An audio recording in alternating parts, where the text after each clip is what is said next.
that when you have too many copies of chromosome 21, you end up with a very distinct changes in the way the person grows up and how their mind works and so on. And interesting enough, people with Down syndrome are at high risk for Moyamoya disease also, for reasons that we don't understand. And so then next is the single gene disorders, where there's just one gene in the body. And that previous slide said that there was an estimated 80,000 genes in the human genome. That was actually an out-of-date slide, and now we think it's much less than that. We think there's 20,000 genes approximately in the human genome. It's kind of ironic because many plants have more genes than we do. So it's not the number of genes you have that sort of determines how complex you are as a organism, but more likely how those genes function. So we have about 20,000 genes, and so for cystic fibrosis, there's a gene called the CF gene, and it falls on one of the chromosomes. Do you remember which chromosome? 7? It's on chromosome 7. And in patients with cystic fibrosis, they have an alteration in that gene.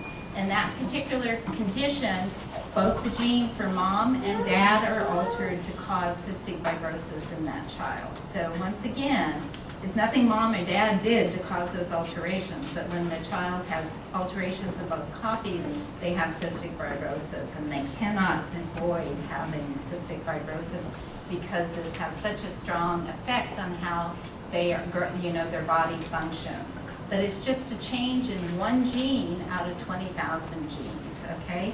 So, and just, we have, so in our DNA, those letters, we have about 3 billion letters. So in patients with cystic fibrosis, you're changing just one letter, 2 letters out of the 3 billion to cause the disease. That's how complex the system is. And then finally, there's some diseases where you have alterations in genes, but you don't get those conditions unless you are put into the right environment. And I would use the example of clots in people's legs. We know there's genes that cause people, and those are called deep venous thrombosis. And so we know there's genes that cause people to clot more quickly. And that's probably good for people when they have a cut, because if they clot rapidly, they don't bleed as much. But those same people so they have an alteration in a gene that causes them to clot faster. But if they're put into a situation where they could form a DVT, then they're at higher risk for having a DVT. So if they get on a plane and they're sitting on a plane for many, many hours and don't get water or keep hydrated, then they're the person that will end up with a clot in their leg when they fly on an airplane, and that can be life-threatening. So that's an example where you get genes, but what environment you're in actually predicts whether you're going to have disease. Okay, next slide. So when we look at Moyamoya disease, once again, I've talked about this a little bit already, there's lots of evidence that there are genes or genetic alterations that predispose to this condition. One, it runs in families, so we get our genes from mom and dad, and our mom and dad got their genes from their parents. So if something is running in a family, it suddenly is like a red flag that there's genes involved in increasing the risk for that condition. The very early onset of the disease, like I said, also suggests it's genetics, the absence of environmental risk factors. The fact that there's genetic syndromes that cause the disease also tells us that genes are involved. So now we have neurofibromatosis, Down syndrome, and so on. Since those kids all have an increased risk of Moyamoya disease, that also tells us genes are important. And then finally, the fact that one ethnic group or population has an increased risk for this also tells us it's genes. And that's the example I use is the increased risk if you're Japanese, and that turns out probably to be an increased risk for people that are of Asian descent. So all these factors support that Moyamoya disease has a strong genetic component in increasing the risk for the disease. Okay, is everybody following me so far? Yes. Yes. Okay, I see a lot of people nodding. Okay. And so we want to find what those genes are.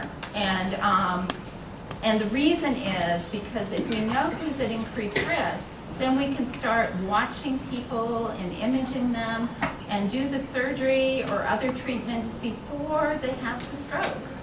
Okay, this is a great condition to study because we have a treatment that works very effectively. The surgery prevents further strokes in about 80% of the patients, or 80% or greater of the patients with Moyamoya disease. So we have a treatment. So if we can pick up who's at risk for this disease before they have the condition, we can prevent those strokes. And it's the strokes that really cause the disability. So many of the patients that I've worked with Moyamoya disease, even if they haven't had a stroke and it does happen to be picked up due to imaging and they have the surgery, they say it's like waking up. And so, that suddenly they're much more able to do their schoolwork and think more clearly. Is that true, or is that been an impression? Yeah. Wyrick wasn't able to speak very well before the surgery, but he only has it on the one side, and they picked it up on imaging. He never had a stroke.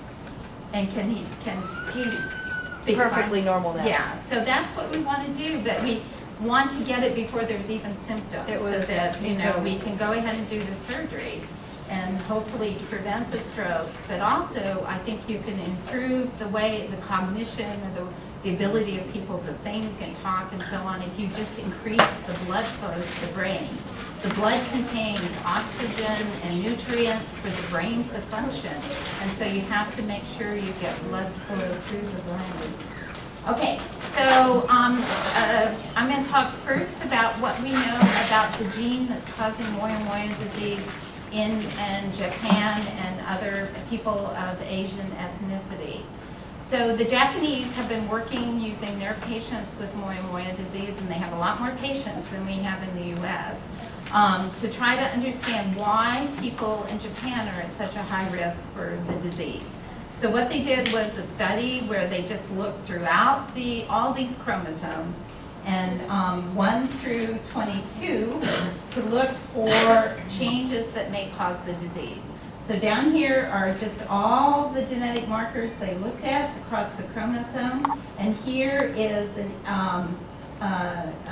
statistical measurement as to whether there's a change someplace on those chromosomes that's causing Moyamoya disease.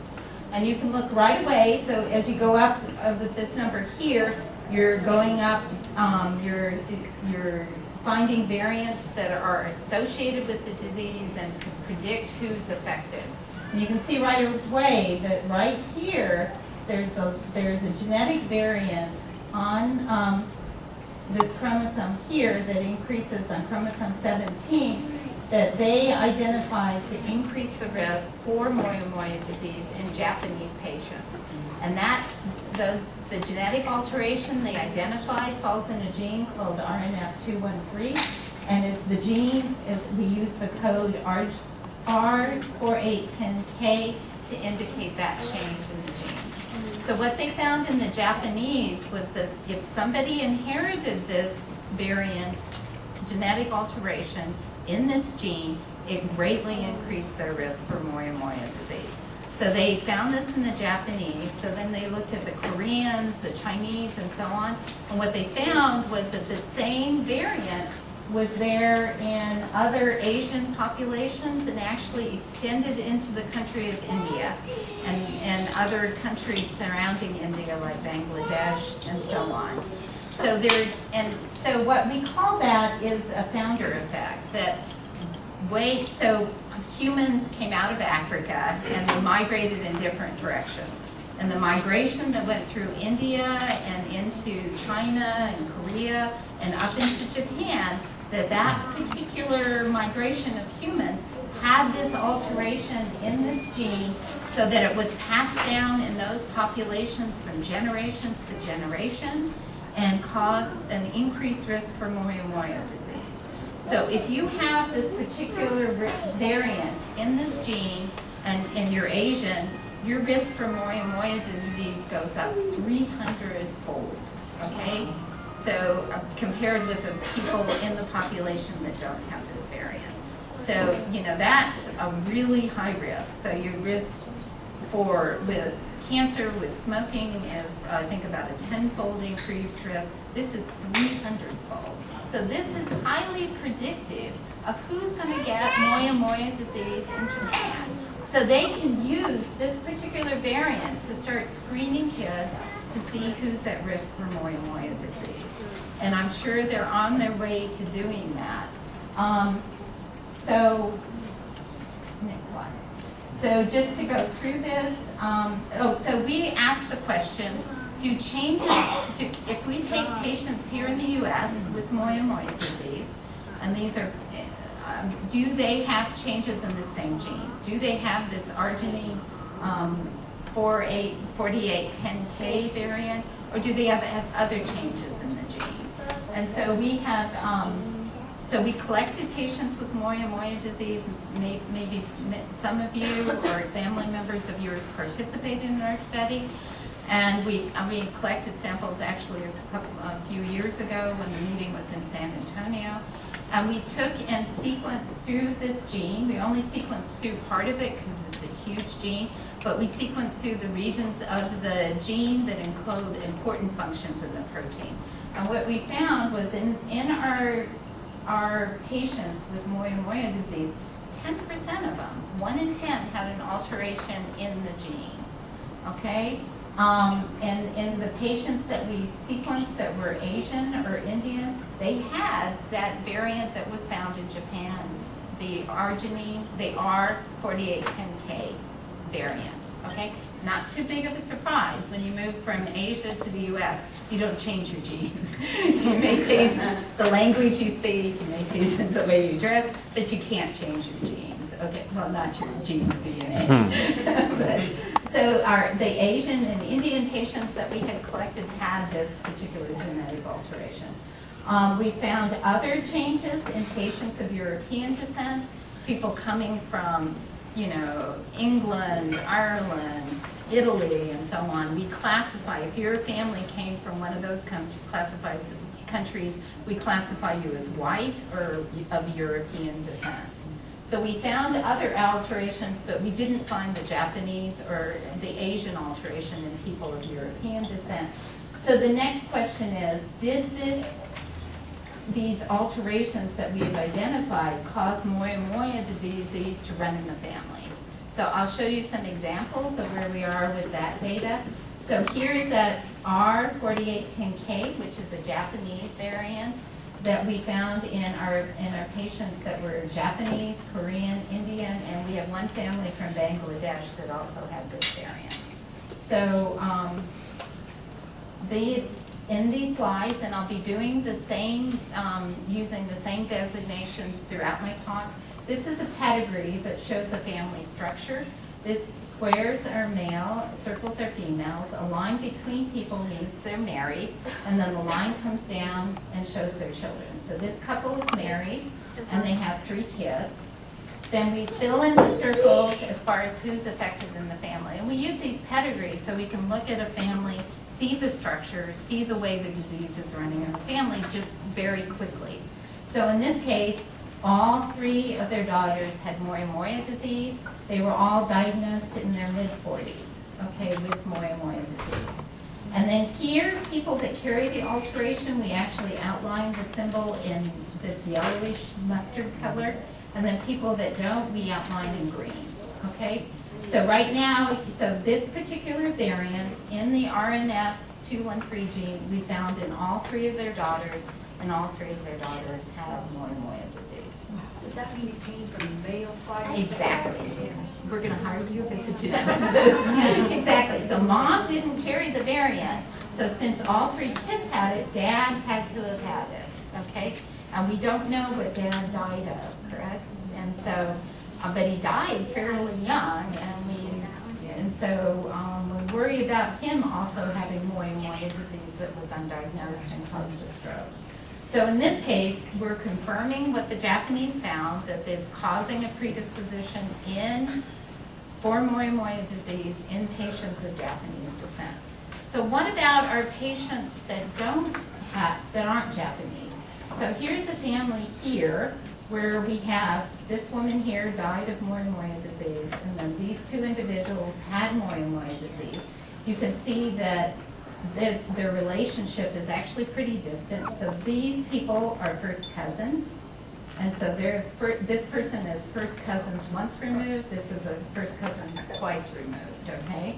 And then over here, we have a girl that died at the age of 14 of a stroke, but wasn't, they never diagnosed her with Moyamoya. Pardon? But it could have been. Could have been Moyamoya disease. What does the red mean? The M.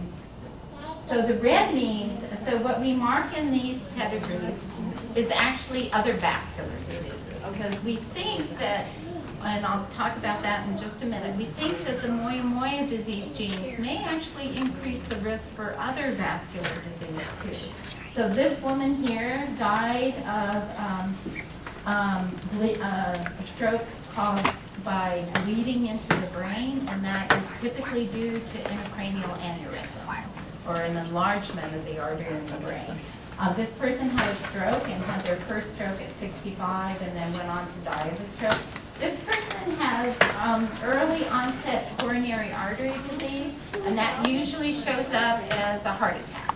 So this person had a heart attack at the age of 56, which is pretty young, especially if you don't have high cholesterol and you don't smoke and so on. Okay, and then so these people had problems with their arteries in their brains, and this person had a problem with the artery that provides blood to the heart. Okay, so now if we look at who carried the variant, so she was dead, but we can look at her children, and one of her children had the variant, so we know she had it. And then and this is a different variant than we see in the Japanese. Okay, then if we look over here, it came down. He most likely had it because his son had it, and then these two individuals who had Moyamoya disease also had it. We don't have a sample from her, but we found that her mother had this variant. So right now, it appears that this particular variant in this family is increasing the risk for Moyamoya disease in the family. It's not, so all these people, she has been screened for Moyamoya disease and she doesn't have evidence of it. This person did not have the diagnosis. This person didn't. This person's been screened and he does not have Moyamoya disease, but he has other problems with his artery. And I don't think she's been screened yet, right? So looking at this right away, number one, it appears that this particular variant in that RNF213 gene is causing Moyamoya disease in this family. But not everybody who gets the alteration gets Moyamoya disease. So that's something we call decreased penetrance, that somebody can inherit the alteration, they can pass it on to their children, and their children can have Moyamoya disease, but they don't have Moyamoya disease, but may have other problems with their arteries that occur later in life than your typical Moyamoya cases. And so, and I'll get back to this in a few minutes. So in this case, this family, because it's so big and there's so many distantly affected relatives that have Moyamoya disease, we can say with a great deal of confidence that this variant is causing a predisposition to Moyamoya disease.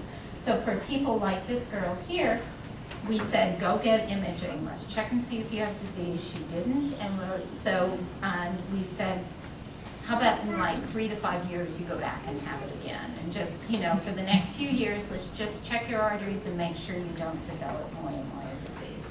And let's make sure you don't smoke, you don't go on birth control pills, and other things that we know can increase your risk for Moyamoya disease. So how young do you do this testing on kids? I think that's a great question, and we don't know. And I think for this particular gene that we probably need to start the testing pretty young. And it could be negative and then positive. Right. So so we haven't even published this data yet. The Japanese just published their results like a year ago, and that's why we took the gene and sequenced it in our patients from the United States. But then the next question is, how young do we have to do the imaging? Is there ways that we can treat people to prevent the disease?